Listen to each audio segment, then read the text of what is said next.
PR Connections Radio presents. Welcome to Vegas Hockey Hub here in the sports and entertainment capital of the world, Las Vegas, Nevada, on PRConnectionsRadio.com, the voice of new media. I'm your host, Ian Rickelli. Go on to their website, PRConnectionsRadio.com. Check out all the shows we have on there. We have dozens of shows, amazing content on PR Connections Radio, including this show, Vegas Hockey Hub. So go to their website. And if you are on the PR Connections Radio YouTube channel, welcome in. And don't forget to like, share, and subscribe and turn on notification bell so you not miss any episodes and any shows that are on the network. If you are on Vegas Hockey Hub's YouTube channel, I also say welcome in. We upload content daily onto our YouTube channel. And if you like videos just like this, like, share, and subscribe. And so go to our social medias on Twitter at Vegas Hockey Hub and go onto all the social medias at PR Connections Radio. And don't forget to follow your host at Ian Rickelli 18. And as the hockey season is getting closer and closer and closer, it is time to bring in someone who's very knowledgeable, someone who knows when it comes to the world of hockey, what's going on. Vegas Mike, welcome to Vegas Hockey Hub. It is a pleasure having you on the show. Ian, thank you for having me on your show. But you say too many nice things. I don't know anything about hockey, but I do try to understand. Hey, you know what? I say the same thing. You know, I know enough to get by. That's what I always say when it comes to the world of hockey. Now, with the Vegas Golden Knights, they are your reigning, defending Stanley Cup champions. We know what they just did 90 days ago, but it's the start of the new season. Camp has just started. You have the rookies doing the face-off tournament coming up very soon, and you have the prospect watch, which we will definitely do later on here on Vegas Hockey Hub. But I want to ask you, Vegas Mike, when it comes to the Vegas Golden Knights, can it be done? Can the Vegas Golden Knights go back to back and do what the Tampa Bay Lightning did just a few years ago? Anybody can do anything. But as we've talked before, and you know, the game is played on the ice. So the players are there, the potential is there, but things have to fall correctly. And you know what that means? Few injuries and a lot of playing time for the entire team. And I don't normally bring up the odds, but, you know, Caesar Sportsbook, one of the most reliable sports books we have here in the state of Nevada and in the whole world, the Vegas Golden Knights, surprisingly, are not the favorites to go back to the Stanley Cup Finals. Doesn't that surprise you, considering that they just won the Stanley Cup? Where are they at? About third? They are third. That is absolutely correct. And they have above them. Who do they have above them, Ian? Right now, they have the Carolina Hurricanes and the Colorado Avalanche right now as the odds-on favorite to win the Stanley Cup. Of course, Carolina coming out of the East and Colorado being the favorite out in the West. And what did Colorado do to deserve that bump up? Well, Colorado did some moves this offseason. They got Ross Colton from the Tampa Bay Lightning. They made some good, valuable moves, for example, like getting Alex Newhook from the Montreal Canadiens. You also had a situation where, you know, even though they got rid of some players, they did add some members to the bottom six. You got rid of Eric Johnson on the defense. That is unfortunate. But they bring in guys like Thomas Tatar, who did very well in Vegas, a former Golden Knight, to be part of that bottom six. So Colorado made some moves this offseason, and them trying to get better in terms of getting Miles Wood, for example, for the New Jersey Devils. So I will say for Colorado, that might be why, considering all the moves they made this offseason. And what did Boston do to get bumped out of the picture? Boston, and we did a offseason review here on Vegas Hockey Hub. I'll leave a link right here if you want to go back and watch it. I explained that the Boston Bruins, they just lost a lot of their depth. Patrice Bergeron is gone. David Krejci is gone. Taylor Hall, Nick Foligno was sent to Chicago. And you also had Connor Clifton. He left and went to Buffalo. So I will say for the Boston Bruins, it really just their depth is really depleted now in Boston. But even despite all that, the Boston Bruins are 14-1 to win the Stanley Cup. And the Knights are what to win? They are 10-1.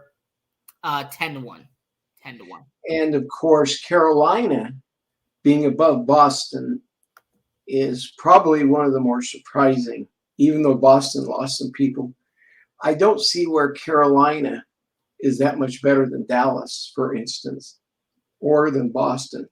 So for them to be up there at the top for the East is quite surprising. What do you think?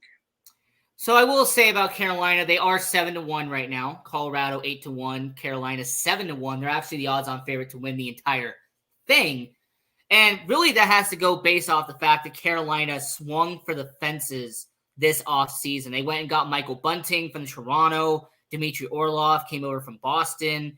They re-signed and extend their face of the franchise, Sebastian Aho, for an 8-year deal. So I will say for Carolina, that's one of the main reasons why they're 7-1, considering the moves they made this offseason. You also have Rod Brind'Amour still as their head coach. There's general manager who took over from Ron Francis. He is still there. So for Carolina, it's really just banking off of all the young talent they have and the fact that they kept Freddie Anderson and Antti Raanta to be one of, if not the best, goalie tandem in the NHL. Well, if you look at Carolina to the Knights really have not lost anything. I understand the players that I understand Smith is gone. But I think the odds are underestimating the Knights if they stay healthy. And it's the same with all the other teams, particularly Carolina, Boston. Any of those teams need to stay healthy.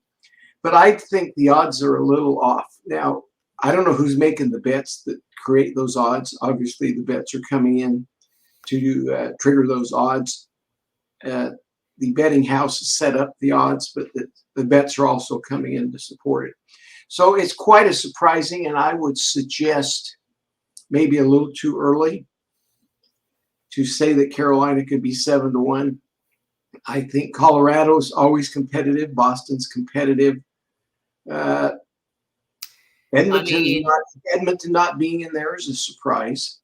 Well, I'll say this about Edmonton. They're actually kind of around the same mark as Vegas, but that's because they got two of the top 5 players in the NHL. You have Connor McDavid, the best hockey player in the world, and then Leon Draisaitl, who I put 4th on that list. Mm-hmm. I would say he's a top 4 player in the league.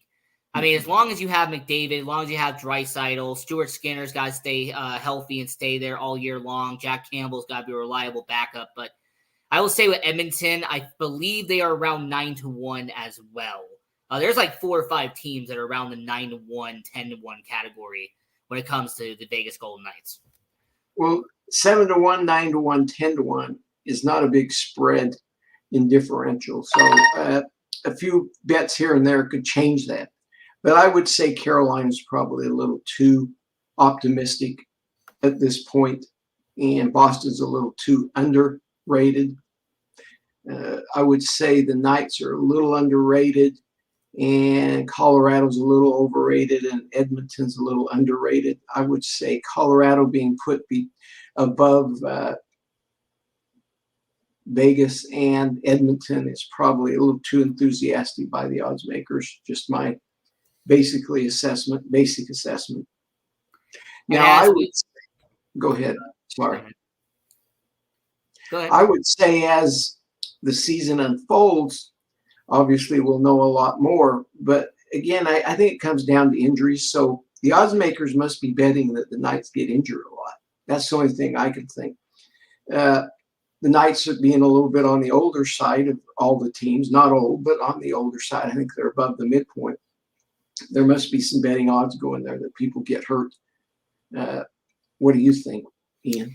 There's always a possibility. And being a Vegas Golden Knights fan and being a hockey fan as I am, I'm aware of Mark Stone and his injury history. I'm aware of Jack Eichel and what happened with his neck. That is something odds makers are definitely going to point out, is that Jack Eichel, all it takes is for one bad hit for him to mess up his neck again. Or there's one, when it comes to Mark Stone and his injuries over the last couple of years, all it takes is just that one hit for Mark Stone to be put on the shelf again. And it's unfortunate what I'm about to say here, but it's a reality.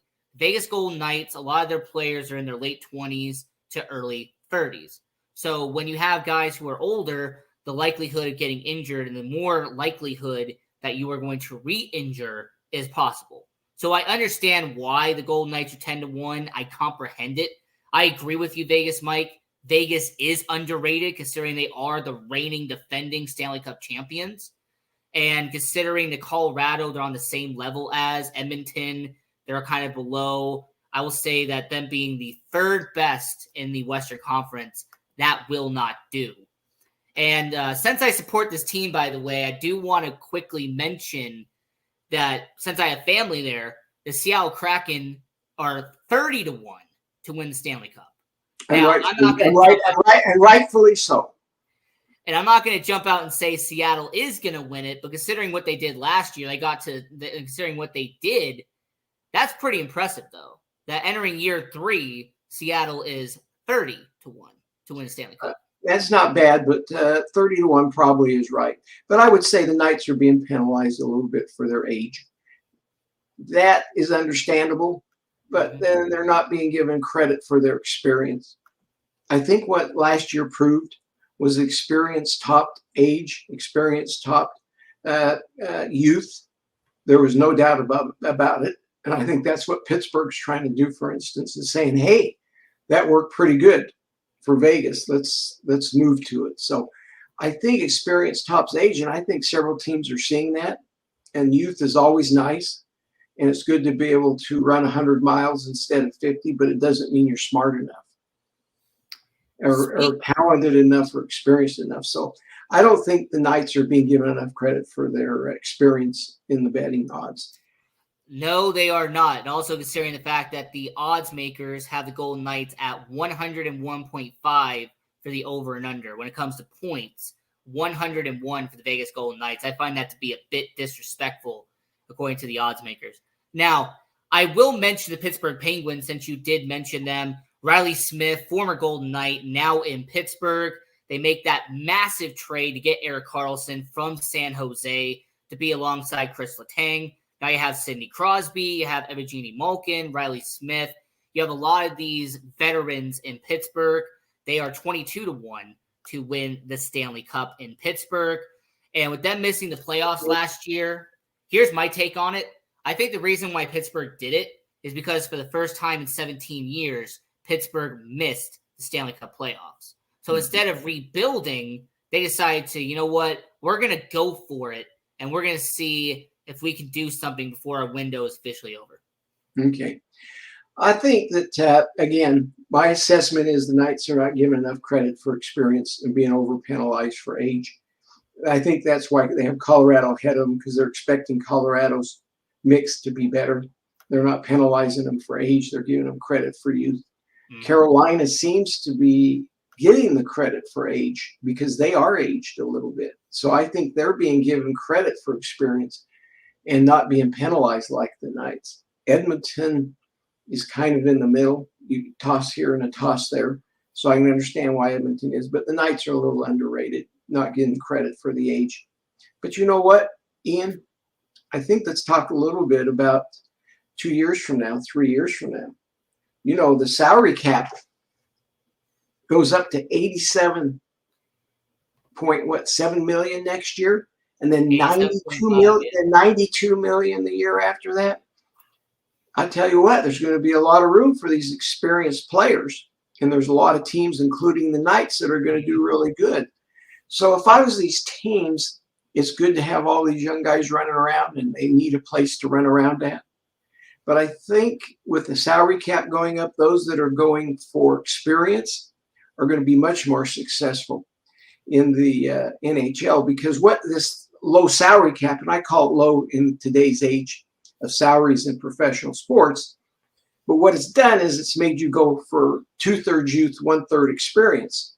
But I think with a $10 million salary cap increase nearly in 2025 over 82 million last year, that's a 10 million salary cap increase.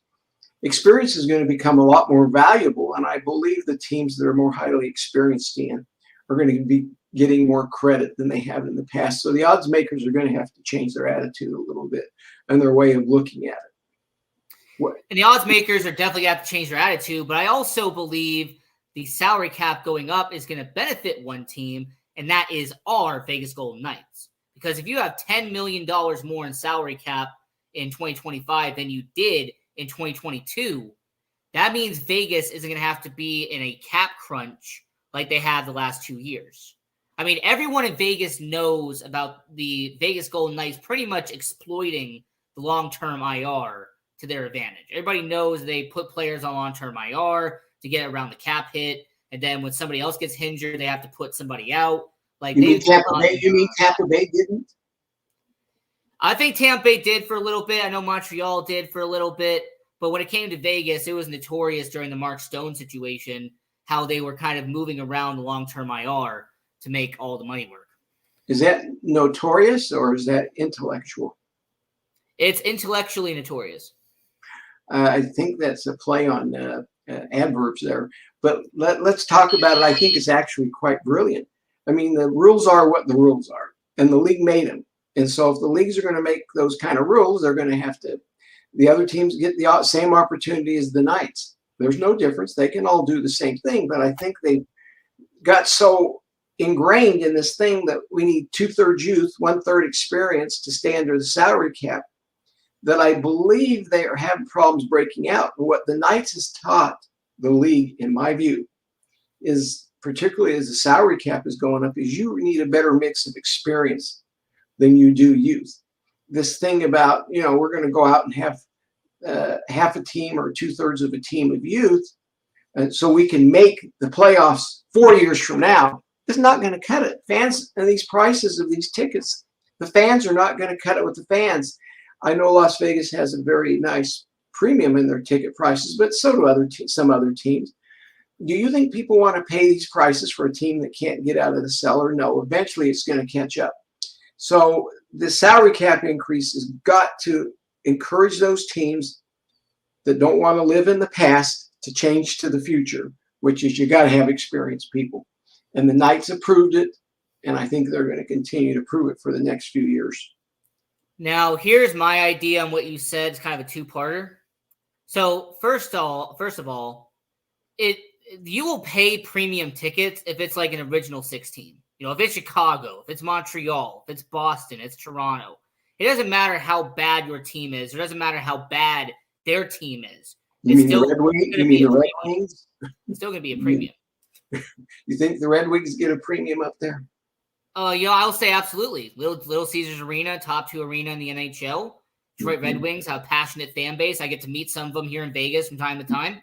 Yeah, Red Wings are still a passionate fan base. Back when they were at the Joe, now at Little Caesars. So I'll say Detroit is a premium, but that's the first part. Is that if you're a failing team, if you're a bad team, but if you are an original 6 team, if you're part of an original 6, you're always going to make money. The Blackhawks have not been that good the last couple of years, and the Blackhawks still have been selling out the United Center again and again and again. And by the way, they just got a generational talent in the draft in Connor Bedard, who's definitely going to help the Chicago Blackhawks in the long-term future. So that's the first part. And then second, when you were talking about, these guys are talking about experience, I absolutely agree. And speaking of experience in the Vegas Golden Knights, there are certain players who are under free agency, not this year, but this upcoming free agency. 2024, the offseason is going to be very impactful for our Vegas Golden Knights. It's going to be an impactful journey here in Vegas. As we know, the MVP of the playoffs last year, the face of the franchise, really the guy who's going to be in the Golden Knights Ring of Honor when he eventually retires, Jonathan Marchessault will be a free agent next year. And with him being about 32 years old, the question is really going to be, Vegas Mike, with Jonathan Marchessault, would he take a bridge deal? Would he take a 1-year, 2-year deal to stay here? Or would he go someplace else? Because next year, free agency, there's going to be a lot of discussion involving Jonathan Marchessault. Well, with that $4 million increase next year, and then another $6 million almost, or a little less than $5 million the year after that, I think the Knights can work Jonathan Marchessault into a 3 or 4 year deal. Again, it's the talent of the person, not their age. Now, I understand at age 35, a lot of talent declines, not because they aren't talented, but it's just the energy level, the ability to get hurt all the time. Those things play in. But I think Marchessault, with his energy level and who he is and his type of mentality, I think he can play into 35, 36 easily. And I think the Knights will work him into a contract. And with this salary increase, remember, they can backload it. Now, what this allows, knowing that you're going to be at 92.1 million in the 25-26 season, it allows them to take somebody like a Jonathan Marchessault and backload his deal and give him a really nice deal. And I don't think the Knights want to let him go, and I don't think they wanted to let Smith go. I think they just got caught in a predicament there, and that ended up being their option. But I don't think they wanted to let Smith go, and I don't think they want to let Marchessault go. So I think they will do whatever they can, include backloading it, to keep him there. In terms of backloading a contract, would they do the same thing with Chandler Stevenson? Because Chandler Stevenson is going to be a free agent too, and he was an all-star last year here in Vegas. I would suggest Chandler Stevenson would also be they will have the ability to backload. And I think the owner kind of alluded to that. Last year, they were asking him the question, and Foley kind of said, with the options that are going to present themselves with the change in the salary cap over the next couple of years, we have a lot of flexibility. I'm not quoting him, but that's basically what he was saying. And so I think he alluded to the fact that they're going to have a lot of potential. So I don't think they have to lose either one of those players, Ian. I don't think they will. I think they'll keep them. I think they'll backload them. And it will definitely be interesting to see what happens. I definitely believe Stevenson, Marchessault. If I am an owner, if I am a general manager, if I'm an executive in Vegas, I would find a way to keep both and still find a way to give Shea Theodore his well-deserved extension when it inevitably does come. Mm-hmm. So when it comes to Vegas Golden Knights, I think they should keep a lot of them around, definitely. But look, sports is a business at the end of the day. If it does happen, it happens. Now, one player that I really am curious about is the guy who is on long-term IR, the $5 million player who the Vegas Golden Knights, for the second year in a row, are going to be paying to not be there, and that's Robin Lehner. Now, I'm not going to get into the bankruptcy. I'm not going to get into what he's doing in his personal life. I'm not going to do that. That's not who I am. What I'm going to get into, however, is if you are the Vegas Golden Knights, you are at $87 million right now as a salary cap. Remember, 83.5 is the salary cap right now. So even if Vegas does find a way to shed $5 million, that would be about $800,000 under the salary cap. Would the Vegas Golden Knights find a way to either trade Robin Lehner, or would they find a way to somehow get him off their books here in Vegas? Well, we know they have two goalies right now, Hill and Thompson. So we know they have their two goalies. We know they don't need Robin Lehner. He was a unusual commodity when they first got him. Let's call him a commodity because all these players are just commodities for these teams and for the fans. It's terrible to say that, but in the day of money, it's a commodity. Robin Lehner, I don't see him playing again for the Knights. Not ever. Will he play in the NHL? I'm not sure what the medical condition is. And again, I don't think it's our business to get into it, but it's from a business perspective.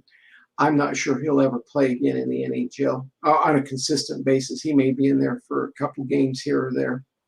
So I think that they're going to, he's on IR, he'll be on IR next year. So that leaves him 1 year on the contract, right?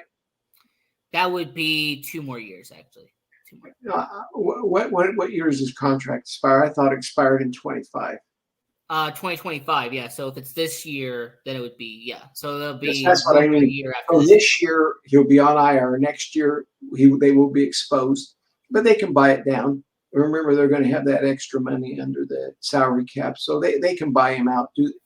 They can trade him and keep whatever part of the salary cap they would. They'll negotiate that.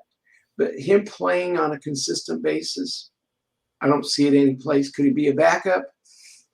Anything's possible, but whatever the medical condition is, it's deterring him from being the best he can be. And we have about 5 minutes left here on Vegas Hockey Hub. I'm your host, Ian Kelly. We're here with Vegas Mike. And considering the rookie face-off, which Vegas Hockey Hub will be at, so I definitely will be making videos. I will be posting pictures onto our social media at Vegas Hockey Hub. But considering we will be at the rookie face-off here for Vegas Hockey Hub, there's some good up-and-coming talent here in Vegas. Of course, you have Paul Cotter, Pavel Dorofeyev, two young guys who have graduated to the NHL. But their number one prospect, their 2020 first-round pick, the guy who just got number 19 from Riley Smith, with his permission, of course, that's Brendan Bryson. So Brendan Bryson, playing with his college number he had at University of Michigan, number 19. And you've actually been able to see Brendan Bryson in Henderson, if I do remember our conversations correctly. So what have you really seen from Brendan Bryson? Because he was a first-round pick a couple of years ago. There's a lot of expectations on the guy who came from University of Michigan and him entering his third year playing professional hockey. Let's say he's going to have to perform a lot better this year to meet those expectations, reality to meet expectations. I'm not a professional assessor of people's talents, but compared to some of his teammates, he seems to lack a little bit of motivation that they have. Maybe he has the talent, but seem to be a lot more motivated people on the team that seem to do a lot better than he does. I'm not saying he's not talented and he can't, but I'm not sure he's there yet. So I would say he's got a little ways to go. And it will be interesting to see if Brendan Bryson does crack the Vegas Golden Knights lineup at some point this year. Like I said, he is, as I said with Brendan Bryson, he is entering his third professional season, going to most likely be in Henderson for one more year. And the defense, I very quickly want to mention this. Lucas Cormier, Caden Korzak, Braden Bahal, there are some good defensemen in Henderson, which has kind of led to the question, do the Vegas Golden Knights actually have a logjam on defense? Do they have so many defensemen that they actually could give up a defenseman either at the trade deadline, or they could trade an aging defenseman to free up a spot for a Bahal, for a Korzak, for a Cormier? Because these three young defensemen, they are in Henderson, and they look like they're ready to go. So you're obviously pointing out Alex Martinez. What they lose if they lose Alex Martinez is that guy's on the ice a lot. I mean, he is one of the most on the ice people. There is. I know he got hurt last year and he got slashed in the face, but he's really there. So there again is experience that you can't beat with youth. Youth can maybe play, 10 more years. Maybe he's got 1 or 2 more years. But I think you're pointing to, can they let Alex Smith go? And I would say, to repeat, I wouldn't want to see him leave. I wouldn't want to see Alec Martinez leave either, but it is a possibility. I will point that out. It is a possibility considering this cap hit and considering the log jam they have on defense, all the defensemen they have. I mean, heck, I pretty much read out about 10 names Vegas Golden Knights would have on that roster who are defense. Isn't this Alex Smith last year under contract? Alec Martinez, he's a free agent at the end of this year. Yes, Alec So Martinez. I would suggest, to repeat, it would be important to keep him. So unless it was just a too good to be true deal, I would say they need to keep him, because they're going to be under the salary cap, as you noted, with the long-term IR of Robin Leonard. So I think what would be it has to be a great motivation to let him go. A great motivation. Even though they got the young people, they can use them next year. He's really important to their repeat. And we have about 1 minute left. So I have mentioned on this show that my favorite player on the Vegas Golden Knights is Braden McNabb. I'm a huge fan of Braden McNabb. I did a video on him recently. He is one of my favorite players to watch. He's a shot-blocking defenseman. He's a fighter. He's a very tough guy here in Vegas. But Vegas, Mike, to kind of end the show, and appreciate you coming on the show, do you have a favorite player in Vegas? Is there a player that you would say you like watching from the Golden Knights? I would say, with my experience, you never have a favorite player. You have a favorite team. That's as low as I go. I never get to a favorite player because you're only going to be disappointed. you should always have a favorite team. There's people that are fun to watch, and there's some people that aren't fun to watch. But being part of a team means it's an important cog for everybody to fit together. So I would say there never should be a favorite player, in my view. Favorite team, yes, not a favorite player. And that is words of wisdom from Vegas Mike, who I appreciate coming on this episode of Vegas Hockey Hub. I'm your host, Ian Rickelli. And until next time, continue watching hockey, go support junior hockey, and go Knights.